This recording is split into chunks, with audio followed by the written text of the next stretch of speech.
Maranatha, Tuhan Yesus segera datang. Saya Pendeta Wanda Dumais dari BIC Sydney, Australia. Saudara yang dikasihi Tuhan, hari ini saya ingin bicara tentang buah sulung kebangkitan. Kita bisa menemukan konsep ini dalam 1 Korintus pasal 15 ayat yang ke-20. Saya bacakan firman Tuhan ini. Tetapi yang benar ialah bahwa Kristus telah dibangkitkan dari antara orang mati sebagai yang sulung dari orang-orang yang telah meninggal. Nah, saudara, kalau engkau memeriksa bagian ayat ini di dalam terjemahan Alkitab yang lain, misalnya terjemahan Alkitab bahasa Inggris, maka istilah yang sulung itu diterjemahkan dari kata first fruit. Jadi lebih tepatnya ini adalah ingin mengatakan buah sulung. Tetapi yang benar ialah bahwa Kristus telah dibangkitkan dari antara orang mati sebagai buah sulung.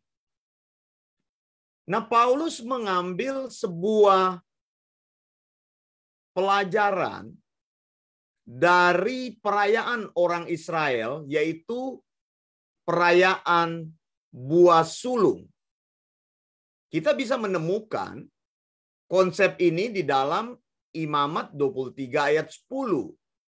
Tuhan berfirman, dikatakan berbicaralah kepada orang Israel dan katakan kepada mereka, apabila kamu sampai ke negeri yang akan kuberikan kepadamu dan kamu menuai hasilnya, maka kamu harus membawa seberkas hasil pertama dari penuaianmu kepada imam. Nah, orang Israel disuruh untuk membawa buah sulung. Konsep buah sulung ini telah menjadi konsep yang disalah mengerti, disalah ajarkan oleh beberapa hamba Tuhan kepada gerejanya. Mereka mengajar bahwa buah sulung itu sama seperti dengan gaji pertama yang dipersembahkan kepada Tuhan, atau gaji pada tahun pertama, 1 bulan gaji dipersembahkan kepada Tuhan. Itulah buah sulung. Bukan itu maksudnya buah sulung. Buah sulung yang dimaksudkan di dalam perayaan orang Israel adalah bahwa tanda panen akan berlangsung di Israel. Karena Israel adalah negara agraria. Mereka bergantung kepada penuaian hasil dari panenan mereka. Mereka menanam panenan. Dan Tuhan memberikan kepada orang Israel berkat melalui tanaman, melalui hasil panen. Begitu ya. Ini kan ada hubungannya dengan persepuluhan. Makanya saya mengajar persepuluhan. Bahwa persepuluhan itu bukan menyangkut uang, tetapi hasil panen. Nah, buah sulung itu adalah sebuah validasi. Sebelum masa panen berlangsung, itu mereka harus membawa seberkas hasil panen itu atau beberapa hasil panen itu untuk diperlihatkan kepada imam. Nah, imam yang akan memeriksa apakah sudah tiba waktunya untuk menuai atau harvest time. Nah, apabila imam katakan oke, maka mereka akan memulai masa penuaian mereka. Tapi kalau imam katakan belum, maka bulan itu akan ditunda menjadi bulan Adar yang pertama, begitu ya. Jadi masa bulan Nisan itu bulan yang pertama. Saya sudah jelaskan berulang-ulang kalender orang Israel bahwa bulan pertama adalah bulan Nisan, itu jatuh pada bulan Maret dan April dalam kalender modern. Ini adalah bulan yang populer, menyangkut dengan Paskah. Nah, Paskah itu berhubungan dengan springtime, berhubungan dengan musim semi. Paskah juga berhubungan dengan panen.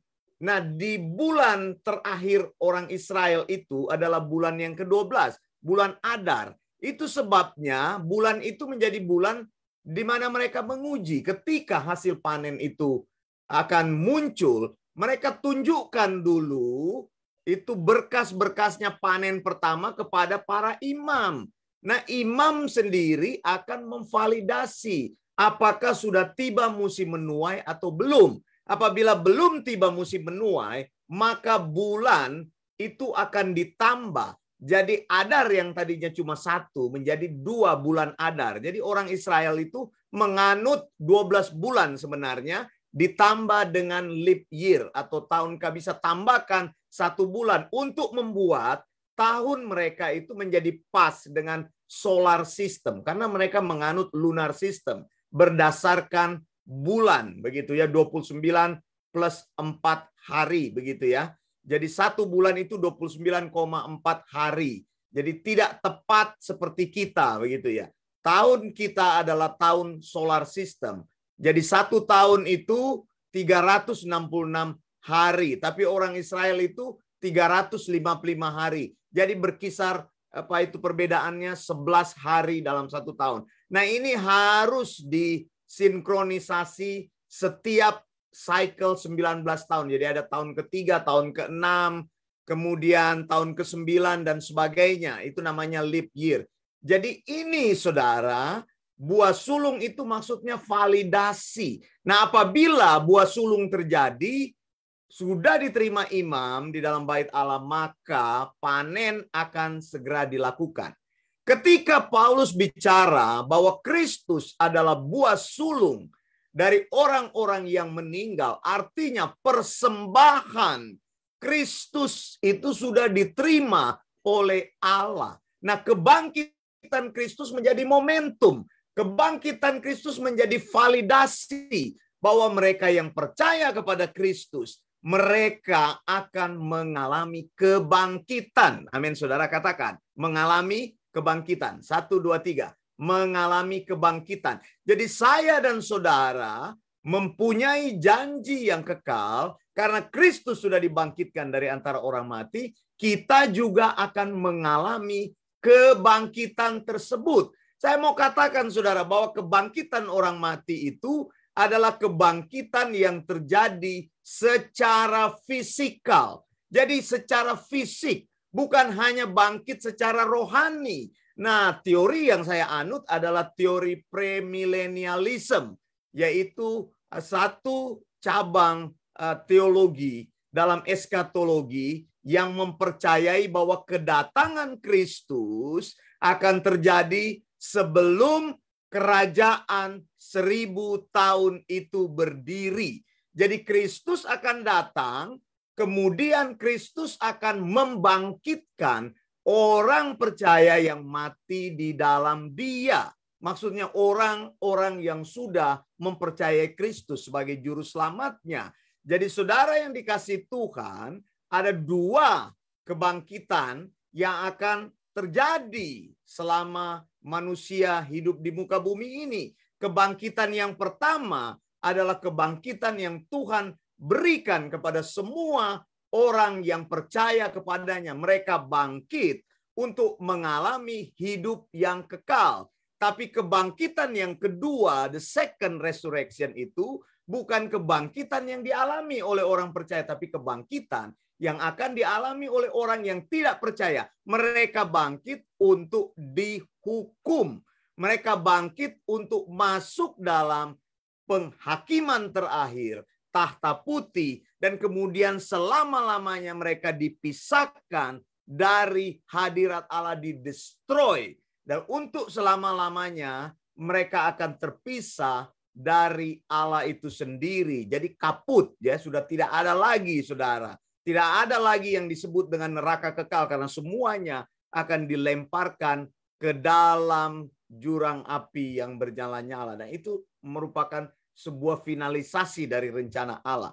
Jadi saudara yang kekasih, saya mau katakan di sini, karena Kristus itu adalah buah sulung kebangkitan, maka kita mempunyai pengharapan bahwa kita akan mengalami kebangkitan. Kebangkitan yang terjadi, Kristus adalah kebangkitan yang pertama, buah sulung kebangkitan pertama.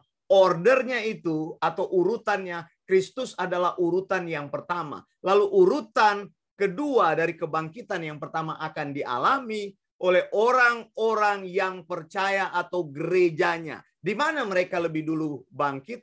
Mereka akan dibangkitkan Tuhan pada saat rapture terjadi. Di BIC kami percaya rapture dan parousia. Rapture adalah pengangkatan orang percaya yang terjadi sebelum masa tribulasi. Jadi tribulasi itu adalah masa kesusahan yang akan terjadi selama 7 tahun. Kita menyebutnya tribulation dan ada juga the great tribulation. Jadi 7 tahun masa kesusahan itu akan dibagi dalam 2 tahap, 3 tahun setengah dan 3 tahun setengah. Jadi 3 tahun setengah pertama, 3 tahun setengah yang kedua.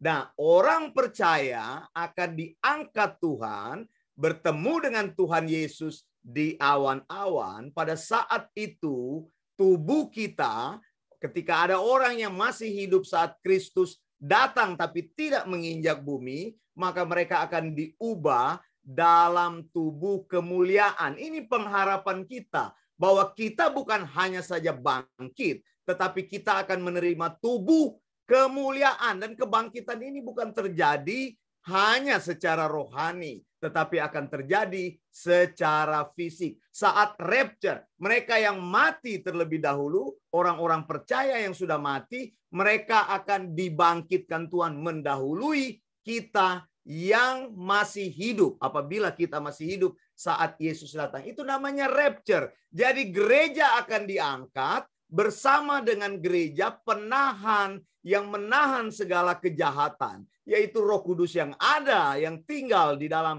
hidup orang percaya, yang membuat bait sucinya dalam diri orang percaya, juga akan pergi bersama dengan gereja. Saat itu tidak ada lagi Roh Kudus yang mendiami bumi ini, maka segala kesesatan, maka segala kejahatan akan terjadi saat itu di hari dan saat yang disebut dengan 7 years of tribulation.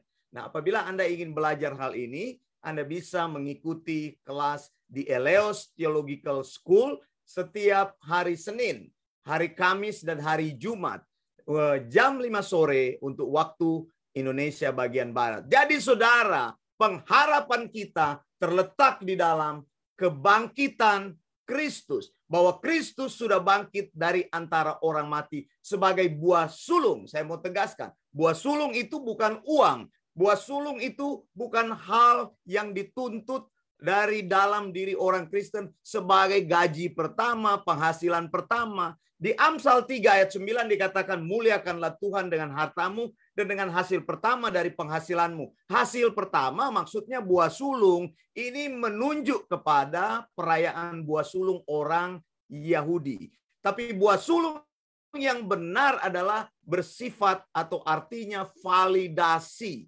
Setelah buah sulung itu diterima imam, maka imam akan mengatakan apakah panen akan terjadi atau panen belum terjadi. Tapi Alkitab katakan di sini, Paulus menggunakannya dalam 1 Korintus 15 ayat 20. Tetapi yang benar ialah Kristus telah dibangkitkan dari antara orang mati sebagai yang sulung dari orang-orang yang telah meninggal. Kita akan mengalami rapture. Kita akan diangkat Tuhan, bertemu dengan Tuhan. Yesus akan datang untuk gerejanya di saat rapture. Dan kemudian kita akan bersama-sama dengan Kristus turun ke bumi ini dalam parousia. Itu yang disebut dengan kedatangan Tuhan Yesus yang real pada saat yang kedua kali. Tapi dia datang bersama dengan orang percaya. Saat yang dinanti-nantikan, saat yang penuh kemuliaan. Sesudah masa tribulasi itu, saat Kristus datang dalam parousia itu, bersama-sama dengan orang percaya, maka Kristus akan menegakkan kerajaan 1000 tahun yang akan didirikan di muka bumi ini. Selama 1000 tahun, iblis akan diikat. Tidak ada kejahatan. Kerajaan yang penuh damai akan diperintah oleh Mesias. Dan kita bersama-sama dengan Kristus akan memerintah sebagai pemerintah-pemerintah yang akan mengatasi segala orang yang ada di bumi ini pada saat kerajaan 1000 tahun itu terjadi. Saya Pendeta Wanda Dumais untuk Bible Independent Church dan Eleos Theological School. Maranatha, Tuhan Yesus segera datang.